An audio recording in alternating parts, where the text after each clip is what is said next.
second presentation is about a planned tiny home affordable housing project destined for Chicago here. The presenters today are Eithne McMenamin, who today is representing St. Paul's United Church of Christ, and Jeff Bone, principal at Landon Bone Baker. Good morning. Good to see you all. I hope this is sort of a more concentrated group than yesterday, so I'm thinking you guys are the ones that are the most serious about getting this done in Chicago. You're like the people we're going to count on to really start driving this train. So as Kim said, I'm Eithne McMenamin, and I am here today representing my church where our effort is currently sited. I do also have a day job at the Chicago Coalition for the Homeless, where I work on affordable housing policy and root causes of homelessness issues around the city and the state. So Jeff and I are here today to talk about our vision for a tiny homes village here in Chicago. And just to give you a little bit of background, we came together, all of us, I think, around a shared growing concern about the high cost of building. We talked about this a lot yesterday. The high cost to build and rent affordable units. We're talking anywhere from $300,000 to $400,000. And I've been researching for a number of years what are the reasons for the high cost of building and development of affordable units. And I understand a lot of the factors that go into it. It's complex, but I just thought there has to be a better way to do this. It can't be that this is the only solution, right, to homelessness and to the affordable housing crisis. And I think that mission-driven, we talked yesterday about the need to have a mission-driven developer at the table, and I definitely think that in theory and no reason to think why in practice they wouldn't be supportive of this, but currently in practice, mission-driven developers have had, out of a necessity, to figure out how to make the current model work. And they have structured their organizations around current funding realities. And those current funding realities involve 11 layers of financing to get a project done, and 3 to 5 years of development time. And because of the need to do that, they have adapted, and they've adapted well to do what they do very well. And it's not a knock on them. They're living in what we call in the community organizing world is the world as it is. This is the world as it is, and that's where they live, and they must adapt to that reality. And a few years ago, I learned about tiny homes at a conference that I was at for low-income people. I'd been personally interested in the idea of tiny homes for several years before that, just as a sort of walking lighter on the earth, kind of idea for myself. And I went to a conference and I learned about projects around the country that were doing this for low-income folks. And I just thought, well, here in Chicago, we've got 15,000 vacant lots, and there's got to be a way to do it here. Why not? And so, hoping to live in the world as it could be. So we live in the world as it is, where affordable units cost $350,000, and I wanted to say, let's try to live in the world as it could be, where we spend a few dollars less to build a few more houses. And as everyone said yesterday, a lot of people said yesterday, this isn't the only solution, but I think it is a solution, a tool. So let me just get started. So our team, so we put together a team of, including myself, and I initially had gone to the pastor of my church. He had expressed interest from the pulpit and partnering with folks from around the city to do kind of social justice minded work, and I pitched this idea to him, and he immediately liked it and said, let's talk about it, let's see what we can do here at the church. I'm definitely interested in this. He actually brought a developer to the table who is a member of our congregation as well, who's been working with us, and I don't know that he will end up being the developer of the project, but he's provided invaluable assistance to us thus far. We have, just through pure serendipity, I was connected with Jeff Bone, who I'd been acquainted with on some other projects. We have a creative reuse artist and carpenter and builder here in the city who's interested in the idea of urban spaces and how we use urban spaces better. I've connected with, I have a longtime colleague in Jawanza Malone down at the Kenwood Oakland Community Organization, and he is as well personally interested in the project and professionally is hoping to as well be a part of it if they are able to the conversations we had yesterday about really including community and including the voices of the people who would be involved and who would want to live in this housing.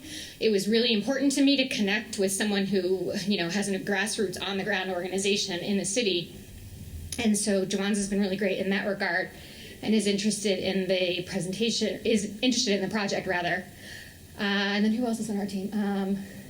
Adam Gross from BPI, which is he does affordable housing advocacy work, and he's been a colleague of mine for more than a decade at this point and is also interested. And really what struck me was that everybody that I went to about this, from Jeff to Adam to Pastor Matt to Jawanza to the folks at the city that I've been able to meet with so far, no one said this can't be done. No one said it's impossible or there's any reason at all why we can't do it. It's a matter of solving a series of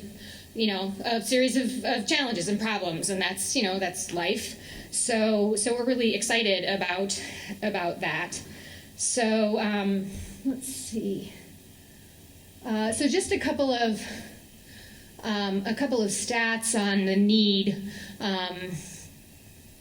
More than 30% of the need for affordable housing goes unmet in the city. This stat's actually a few years old, but nearly 120,000 unit gap between the demand for and the supply of affordable housing. And you can just see those stats. I won't go through all of them. Here's who we envision living in our homes. 1 to 2 person households. The main criteria is really focusing on housing affordability. An income range between $5,000 and $25,000, so someone potentially on a disability income could afford this.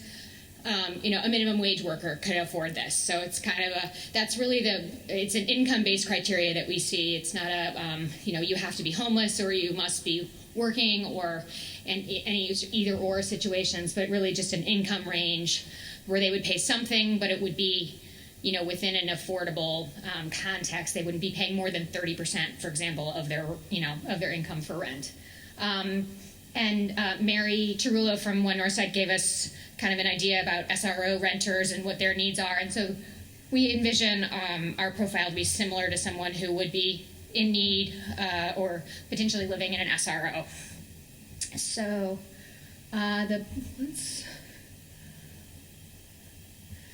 these are, the city, one of the things the city has asked us in our series of meetings with them is who would want to live here? Who would want to live here? And so we just, come up with a list of folks who we think might potentially be interested. People who are interested in simplicity, potentially empty nesters who are downsizing their homes, high school and college graduates and young professionals who are priced out of a lot of housing as it stands. Potentially affinity groups, folks who are interested in sustainability or artists or gardeners or, just various, these are all the different kinds of people, or some of the different kinds of people we thought could be interested.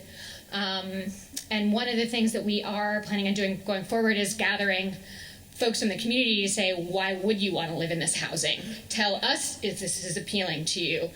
Does this seem like housing that you or someone would potentially be interested in, and we want that feedback very much. So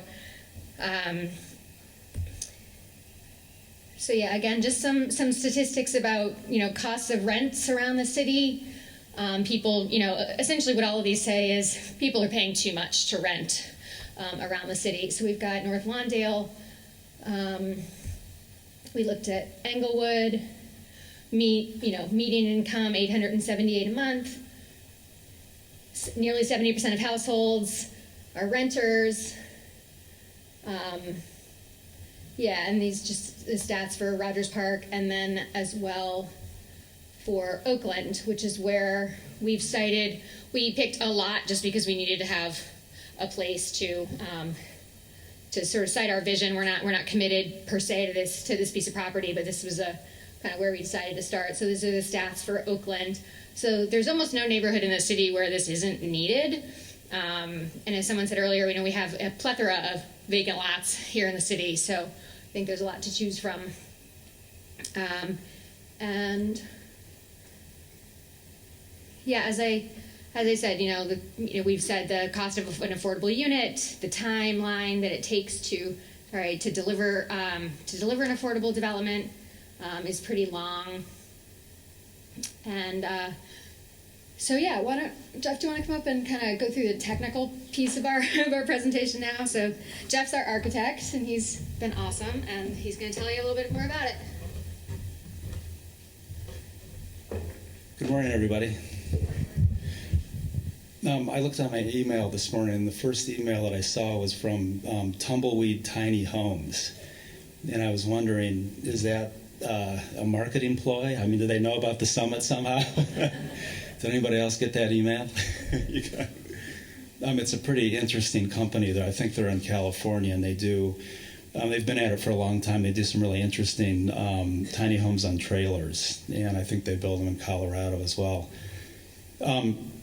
Also, it's great to see the real tiny house next door. I think Catherine and I were walking in this morning and heard some of the local students talking about it in a positive light, but just kind of wondering what it was. So I think that that being there is a big plus for just understanding what tiny homes are, and the space is great. It's really spacious. So, as Eithne said, we have spent a number of meetings with the city. I think that our goal was to really do something, and I think Eithne's connection with Coco and her vision kind of started us off, but I think we realized right off the bat that we needed to meet with the city and actually select some property and make a proposal that they could react to. So we've had a series of meetings with Lawrence Grisham, who's recently retired, Tracy Sanchez, and also Bennett Holler, who was supposed to be here yesterday, the city planner. And they seem to be really into it, but I think that there's been a process of education that we've gone through with them. One of the first things that we did was we looked at a few case studies of some of the interesting things that are going on around the country. This was a project in Oregon. These are super tiny. These are like 180 square feet. But what we were really interested in was the way they were placed on the site, and the way that they started to integrate kind of common features and shared spaces.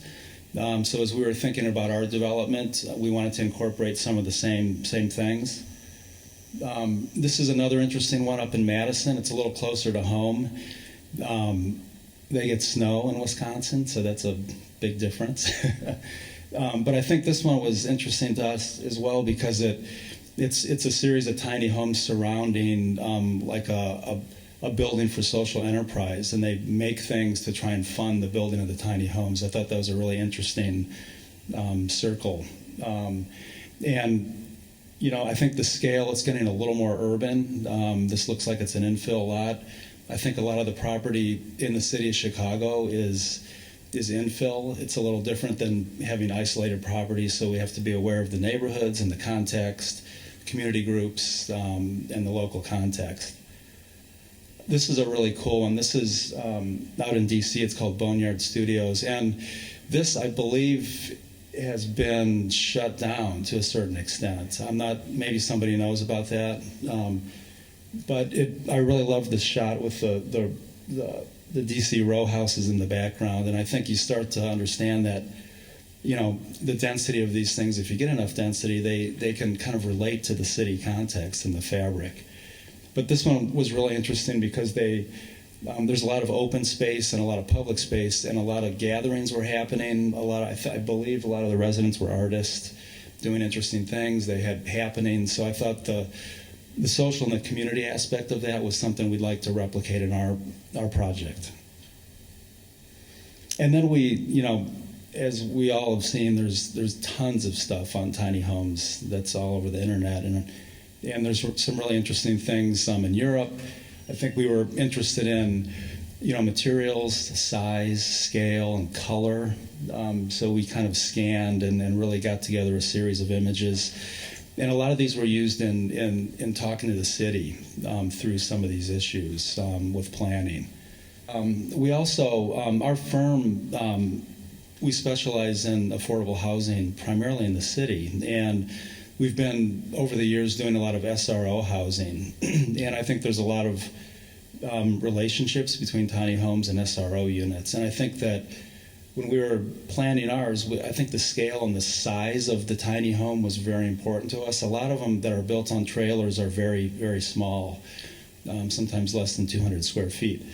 A lot of the SRO units that we're doing are around 300 square feet, and I believe that is about the size of 331, the building next door. And that, to us, and also through feedback with some of the SRO residents, seems to be a comfortable scale.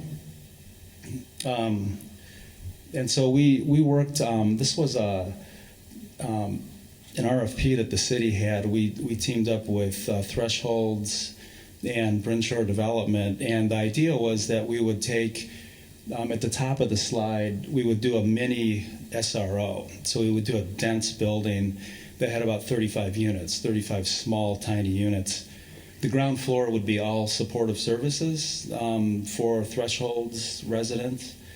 And then we did a series of tiny houses surrounding a garden.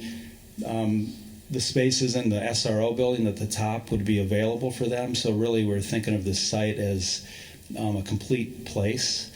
And then we came up with this building in the middle called a shed, which I think would be transferred into a garden center. But the idea was that we could build the tiny homes in the shed, and then after the tiny homes were built, the shed would become some supportive spaces. So I think all these things, we're constantly looking around at prototypes and different things that people are doing. So I think all these things kind of fueled our proposal.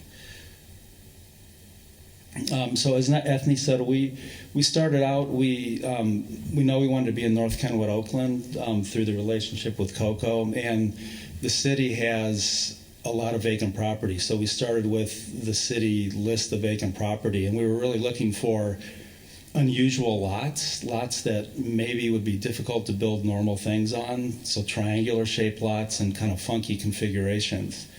And we ended up with a site at 41st and Drexel. And it was actually two parcels. You can see it in red up there. And we also started to look at the neighborhood. What are the amenities in the neighborhood? How walkable is the neighborhood? Is this really a good place in terms of transportation? Can people get in and out of the site pretty easily? And it's a pretty dense area, and we determined that it was a pretty cool site. So we really like this. It's interesting because it's got this viaduct that it faces that's kind of the end of a loaf of bread. And it's a weird shape, but it does face the viaduct. And I think that we got excited about the possibility of maybe doing a mural on the viaduct. And it's really overgrown, so there's a really sense of a kind of private space. So we think it's really kind of a perfect spot for a little tiny home pocket community. So our plan is we have 11 tiny homes and a little community building. And you can see the two triangular parcels. The strip at the bottom is the defunct railroad line that's all grown over. But the idea was to really set the buildings back from the street and create garden spaces and usable active spaces for urban farming. We're envisioning an edible orchard, but we wanted those spaces to be active and also just provide a really softness from the sidewalk and the street. And so the buildings, in a sense, became a backdrop to the site. And then each of the buildings has a little deck, a semi-private space, and then a place in the back for some barbecue and some private time. We're also as we heard yesterday, zoning is a really big trick with the city, and part of our discussions with planning is around the zoning issue and the density. But I think that we would like to limit the number of cars on the site, and one of the ideas is to install 1 or 2 car share spots so that the cars can be available for the residents. I think the feedback that we've gotten are a lot of the residents won't have cars. Bicycles is a big mode. We've got a covered and secure bike storage space that we've planned as well. And then also on the corners, we're really interested in integrating some public art into the project as well, with groups like Architreasures that work in the city, or Chicago Public Arts Group could actually plan and design with the residents some public art that goes on the site. Let's see. And then the community building, again, I think there's some shared functions. There's a lot of overlap with co-housing and a lot of different types of housing that we've been looking at over the years. But I think that one thing that could be really nice is they have a common kitchen and some laundry facilities, so that maybe, once a month or twice a month, all the residents could have a meal and prepare a meal. And it could also be staging for a lot of the urban farming that could happen on the site as well. This is a vision of a perspective of the site. And again, as I was saying, a lot of the gardening happens in the front. The buildings really become a backdrop. I think the architecture, we're looking at really a kind of a modernized version of the Chicago Workers Cottage, where those buildings were originally designed very simply with gables facing the street. These would have kind of updated materials. I think the palette is simple. Painted fiber cement, maybe in different textures and configurations, some possibly metal siding, some real simple materials, but combined in interesting ways. The city was, as we are, very interested in accessibility, so we've come up with 3 different types of buildings. This one would be an accessible unit, and I think we've planned the units to be around 3 to 325 square feet. This one has a no-step entry, so you can come in with a wheelchair. The bathroom meets all the accessibility standards. We've put the kitchen in the front. There's kind of a fairly big space in the front, and then have a big closet and a sleeping area in the back of the building. Again, very, very simple and straightforward. After hearing the conversation yesterday about the +1 that Mike and Rashmi talked about, I think there's a lot of potential with personalization of these buildings, that we want to just keep them simple and maybe even design them and build them as vanilla boxes and allow the residents, through sweat equity, to kind of personalize the spaces. This is a loft version, and we probably should have a footnote for everybody under 25 years of age. But I think what the loft does is it really opens up the ground floor, and it kind of also gives you a sense of volume that the other buildings don't have. This is a little taller. And again, it's just really an open space with a full kitchen and a full bathroom.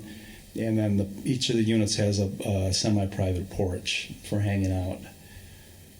And then finally, just another variation on a theme. This one's a little tinier. But we're also thinking about things like, how can you combine? Do you actually need a sink in the bathroom? Can you just use the kitchen sink for the sink instead of doubling up on things? And I think some of those questions everybody's got different points of view on, but I think they're worth having the conversation about. The city was interested in scale, and I think they're going, how tiny are these? And we're like, well, I think we can do an elevation. I think Chicago has a pretty rich history of a 2-flat. Years ago, Chicago had a program called the New Homes for Chicago. Does anybody remember that program? And which was really great. We did a lot of those, which were essentially for workforce housing, and they were about 1,200 square feet. So they weren't tiny, but they were very compact. The one in the middle is a New Homes for Chicago building.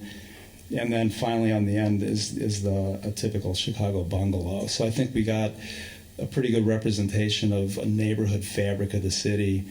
And then we've inserted our 2 buildings in there. And we feel that the scale, again, if you get the density right, that the size can work in the city as an infill project. And then finally, yesterday, Andy Gear had a lot of good things to say from Enterprise, and certainly I think sustainability is embedded into our project as kind of baseline. I think we really feel like the speed of construction is super critical. I guess the contractor next door told us that he could build, like under normal circumstances, he could build the building in a week or 5 days, which, as we all know, is a lot quicker than a multifamily building in the city. So I think, in terms of cost, we're figuring there's, union issues. We'd like to get the city to develop the property with us for $1. So with that cost comes union and prevailing wage issues. So I think that we're figuring about $100 a square foot that we can build the buildings. And we'd like to build them with SIP panels and through some degree of prefabrication. I mean, it could be factory built, it could be SIPs, it could be panelization. But I think some form of panelization is really important to kind of cut and condense the time frame. And then you get a high rate of insulation on the roof. We'd like to do, approach net zero. We don't know exactly how much it's going to cost to operate the buildings, but we suspect if we do tight buildings, it's not going to be a lot of money, which again is another plus. So that's it. Thank you.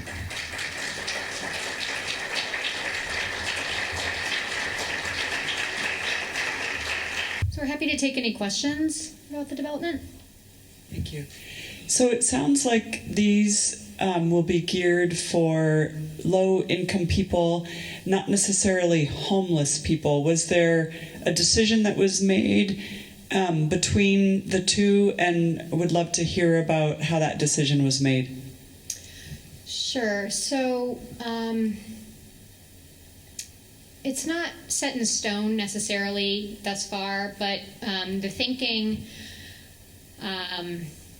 sort of piggybacking on what Danielle said yesterday on the city panel, which is, if you start at the people with not the greatest need, you might have a somewhat easier time getting it through. And then additionally, if you're talking about only serving homeless folks, you are talking about a pretty steep social service need, which does add quite a bit of cost. And so I think the idea was let's pilot the idea, let's get it out there for people at pretty low incomes we're talking about, and some homeless people do make $5,000 a year, and see and work out the issues and sort of get the model itself underway and showing success. And then, as we've talked about, it's an extremely flexible model, and so sort of close to my heart it is our folks who are homeless and folks who are on the street, and we just thought, let's just start kind of one step up over that and work out the kinks and figure out the zoning issues and the code issues and all of that, because those are going to be some pretty significant hurdles to get over. And yeah, I don't see this as a one-off project. It's just the beginning. So, Hi, I like your ideas quite a lot. I think Thanks. It's helping to address homelessness, not so much with those who need a lot of social services, but rather those who are perhaps just low income, who, because of that gap in affordable housing, are homeless as a result, but who are relatively independent to maybe minimum income or other things of this nature. My main question is relating to finance. First, are these just going to be like rental apartments that are just based on income, or will there be some option for an individual to purchase this? That's one question. And I was thinking that there are developers. You're looking for funding. There are developers. We are, by the way. Multiple unit. All types of, apartments, rental buildings, and so forth. It seems like some of these, if the stream of income matches, the lower cost and the lower rental costs or purchase costs and so forth, are matching, covering their costs and provide, that you could get regular commercial developers putting up the money to develop this kind of thing if the costs are going to, be scaled so, they make a modest profit. So those are my two questions, really. Sure. Yeah, no, definitely the goal is self-sustaining if at all possible. Long-term operating subsidies are hard to come by, as anyone, operating in, a supportive housing SRO in the state knows. So the question about will they be rental or will they be a homeownership option? We have yet to have sort of a brass tacks conversation with some of the folks in my group, because we haven't gotten that far about. There's definitely some thought, at least among one or two folks that are part of our working group, that they want to look at homeownership. I think there's a good model out of Portland. It's called Micro Community Concepts, and they have an idea about rent to own. That it's rental, and you can live in it as long as you like as a rental. And then once the initial village is paid for and they've started construction on the second village, then you would have the option to potentially buy your unit. And I think that's a really interesting concept. Without going into sort of all the whys and wherefores, I think starting at rental and really focusing our efforts there right now is really the way to start in terms of getting the folks with at the very lowest end of the income spectrum. So. I noticed you mentioned a lot of social service things that you're going to need for these people in these homes, and I noticed you mentioned cocoa. Mm-hmm. And it seems the area that you've targeted is the area where I live. Mm-hmm. And from my experience, now my daughter just lost her MAP grant. She's in her second year at DePaul, mm-hmm. because we're in a budget crisis. Mm-hmm. And you're talking about all these services that's going to be needed, mm-hmm. And the area where I live is already saturated with public housing. Okay. And when you bring people in that need all these services, and we're in a budget crisis, mm-hmm. that's the first thing that's going to go. Sure. Those agencies. And then we're going to be left with the aftermath of all of that. Yeah. Now, how are we going to address that issue in the future? So I'm not sure I actually did talk about the folks in the housing needing a high level of services. What I said was that we actually are starting with folks who do have some income, sort of minimum wage earners, who simply need an affordable place to live. And that's really where our conversations with Coco have focused. He's... the ED, John Malone he and I talked about it, and he said, yeah, I could line you up 100 people who need an affordable apartment, who work, who are lifelong residents of the community and who are being priced out, and who simply need an affordable unit. And that's actually really where we're targeting. We're not targeting a high social service need population right now, partially for the reasons that you stated, but also for what I said to the woman a few minutes ago, which is that that sort of adds a whole other layer of financing and long-term operating subsidy kind of money that's needed that we're not really wanting to dive into right now. So actually, we are focusing it on a sort of low-income and moderate, potentially working population, or folks who might, an elderly person who has a disability. Or an elderly person who has a social security check or what have you. So, with some income but not terribly high income, who needs an affordable unit. So, thank you.